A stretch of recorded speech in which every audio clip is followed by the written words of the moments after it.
عسلامتكم، مرحبا بكم. يا ربي ان شاء الله تكونوا الناس الكل بخير. اليوم نشوفوا مع بعضنا كيفاش نعملوا القديد، كيفاش نفوحوه نملحوه، كيفاش نرقدوه، خاصة للناس اللي شاهينه باش يعملوه ويدلوا رواحهم.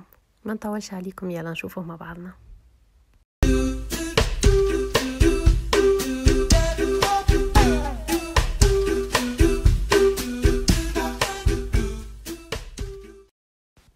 ونبداو بسم الله. لهنا انا اول حاجه عملتها خديت اللحم متاعي، حطيته على الميزان باش نعرف قداش عندي وباش نعرف قداش لازمني ملح.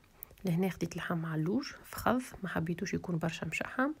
اللحم القديد بصفه عامه يكون فيه شحم، يكون من البارتي متاع الضلوع. ولهنا خديت الملح، ما تاخذوش الملح الجويد الازرق، خذوا الابيض، ولازم يكون ملح بحر، يعني ما تملحش بالملح اللي تلقاه في السوبر مارشي اللي هو موش متاع بحر. القاعدة في التمليح لهنا تقول الميزان متاعك اللحم تاخذ من ربعه إلى نصه ملح. يعني لو كان استعملت انت كيلو تاخذ من 250 حتى يكشي 500 جرام ملح. أقل من هكيكة باش يفسد لك، وأكثر من هكيكة باش يجي ملح ياسر.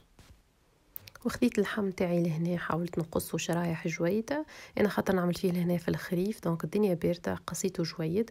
لو كان نعملوه في الصيف ما يقلقش كي يبدا طروف كبار باش يقعد يتقدد ويتنشر على شريطة ويشيح، ما يصيرله حتى شيء. لو كان ظهر لك لهنا تنجم تستعمل مقص لو كان يسهل عليك القصان. المهم نحاولوا نقصوهم بشكل شرايط، يعني باش نجموا نعلقوهم من بعد وما يقعدوش طروف صغار. كملت هكيكة حتى كملت قصيت اللحم اللي عندي الكل، قصيته شرايح وحطيته في صحفة كيما تشوفوا هكيكة فيها ماء كهو، ما فيها حتى شيء اخر. راك انت قاعدة تتسائل تقول علاش تحط فيه في صحفة بالماء؟ على خاطر باش نخرج الدم اللي في وسط اللحم. يعني انا باش نحطه في الماء ونخليه نصيف ساعة 4 دراج انت واش تحب، وكل مرة كل ما يسيب الماء متاعو نخرجه نلوحوا الماء هذاك ونعاود نعبي له ماء جديد وهو يزيد يخرج الدم متاعو. علاش نعملوها العملية هذه؟ نعملوها على خاطر الدم كي يقعد في وسط القديد ما يخليهش يصبر برشا. دونك احنا بالعمليه هذه باش نحاولوا نقصوا فيه الماكسيموم. لو كان انت مساسه تعمل القديد نتاعك ويفسد لك، جرب الطريقه هذه وتفكرني، يقعد حتى اكثر من عام لبس عليه. لهنا غسلته انا الكل في الكل 5 مرات، هاكا الفرق بين الغسله الاولى واخر غسله الماء تقريب صافي. ومن بعد شللته نحيت له الماء نتاعو، وقعدت اللحم تاعنا نظيف تقريبا ما عادش يخرج في حد شيء روزه هاكا. وتويكا باش نعملوا القديد متاعنا. لهنا في التقديد فما طريقتين. الطريقه الاولى تاخذ اللحم تاعك هذاك وتغطيه بالملح، تغطيه وتحركه مليح وما تزيدوا حتى طرف ماء، وتخليه هو بيدو يسيب الماء نتاعو حتى يكشي لين يولي يعوم فيه. تحركه مليح حتى يدخل فيه وتخليه 24 ساعه، ومن غدوه تخرجوا تلقاه قديد حاضر. لو كان تحب تفوحوا وقتها تنجم تفوحوا، ما كانش تنجم تنشروا ديريكت على الشريطه. هذا القديد متاعي انا كيفاش ولا بعد 24 ساعه. وتوا نشوفوا مع بعضنا الطريقة الثانية متاع القديد، اللي هي باش ناخذوا اللحم تاعنا باش نحطوا له الملح نتاعو ونغطيوه بيه بكله، ونزيدوا نحطوا له الماء حتى نغموه بكله يولي يعوم فيه. نخليوه في الماء هذايا 48 ساعة. كل مرة نحركوه شوية، نخليوه يتقدد دبة دبة، مش كالطريقة الأخرى 24 ساعة كهو. ومن بعديك نخرجوه. لو كان باش نفوحوه نفوحوه. لهنا هذا القديد متاعي أنا كيفاش بعد 48 ساعة، ونفوحوه توا كان تحبوا وننشروه. انا الحقيقه القديد متاعي هذا ما فوحتوش على خاطر عندي قديد مفوح دونك حبيت هذا بليش.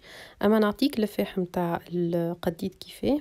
على الكيلو تحط مغرفه ماكله كبيره فلفل احمر، مغرفه ماكله كبيره تابل ولا فاح بقري ولا راس حنوت، كل واحد شنو يحب يسميه، ومغرفه صغيره نعناع شايح. تفوحوا الكل جوست قبل ما تنشروا وتعلقوا على الشريطه وتخليه يشيح.